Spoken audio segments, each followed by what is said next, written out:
بسم الله الرحمن الرحيم.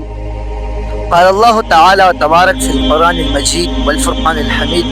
إن في خلق السماوات والأرض واختلاف الليل والنهار لآيات لأولي الألباب.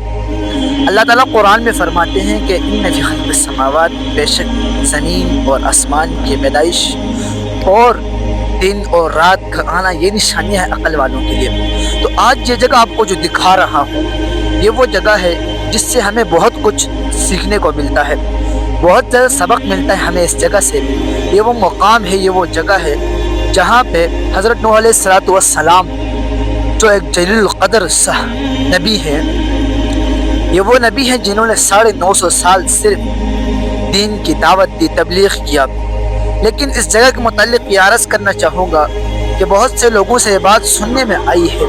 یہ وہ مقام ہے جہاں پہ پوری دنیا کے اندر حضرت نوح علیہ السلام کی قوم پہ جو عذاب آیا تھا سیلاب کا، تو یہ اسی سلسلے سے یہاں پہ ایک جگہ ہے کہ بہت سارے لوگوں سے میں نے یہ سنا ہے کہ وہ مقام ہے جہاں پہ حضرت نوح علیہ السلام کی قوم پہ پوری دنیا کے اندر جو سیلاب آیا تھا، اسی سیلاب کی ضد میں یہ جگہ بھی آ گئی تھی، اور یہ انتہائی گہری جگہ ہے۔ دیکھیں بالکل پانی خشک ہو چکا ہے، بالکل پانی خشک ہو چکا ہے فی الحال، لیکن کوئی ٹھوس ثبوت، کوئی قطعی دلیل میرے پاس نہیں، لیکن تسلسل کے ساتھ یہ بات سننے میں آئی ہے اور انتہائی خطرناک جگہ ہے یہ۔ لیکن ایک مزے کی بات بتاتا چلوں آپ کو کہ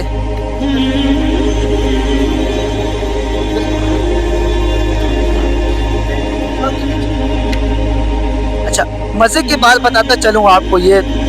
کہ یہ وہ خطرناک جگہ ہے کہ جہاں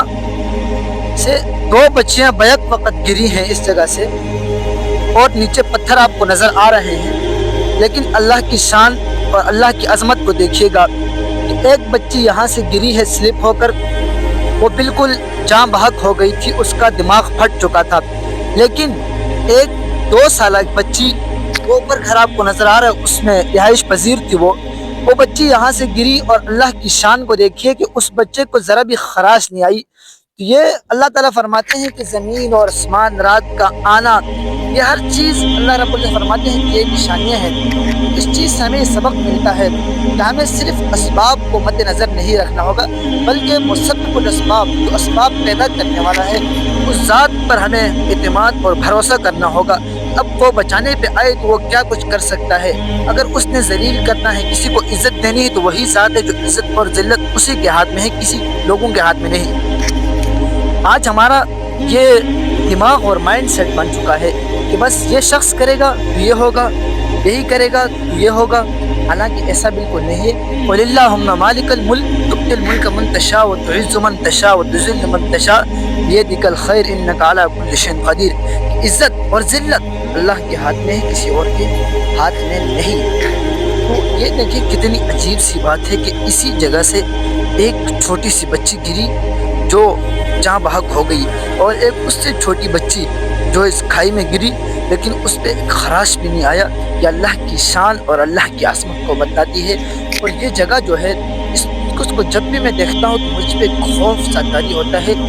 کتنا عجیب منظر ہوگا، عجیب سا سناٹا ہوگا کہ پوری دنیا کے اندر سیلاب آیا، زمین کو سیلاب نے لپیٹ کے لے لیا، اور یہاں سے گزرتا ہوا آگے بہت بڑی کھائی ہے۔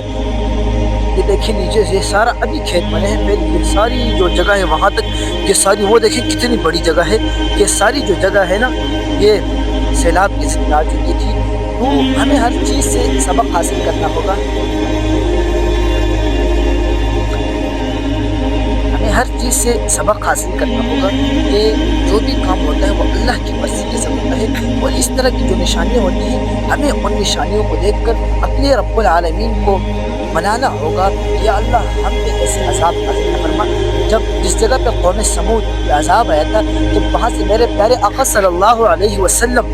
سفر کرتے تھے، اپنے صحابہ کرام کو فرماتے تھے یہاں سے ذرا دوڑ کر چلے، جلدی چلے، اس جگہ پہ عذاب آیا تھا اللہ کا۔ تو میں آپ کو پھر یہی بات بتانا چاہتا ہوں کہ میں نے بہت سے لوگوں سے یہ بات سنی ہے کہ یہ وہی جگہ ہے جہاں سے حضرت نوح علیہ السلام کی قوم پہ جو سیلاب آئے تھے، یہیں سے وہ سیلاب ہو کر گیا تھا۔ اب آگے اس کا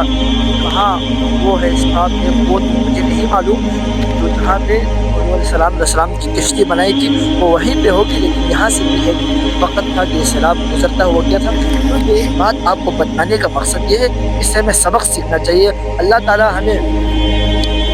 اپنے خالق حقیقی کو منانے کی توفیق عطا فرمائے، گناہوں سے بچ کر اس رب العالمین کی ملاقات کی پرجوش اچھے طریقے سے عبادت کر اس سے ملاقات کی ہمیں توفیق عطا فرمائے۔ وآخر دعوانا الحمدللہ رب العالمین۔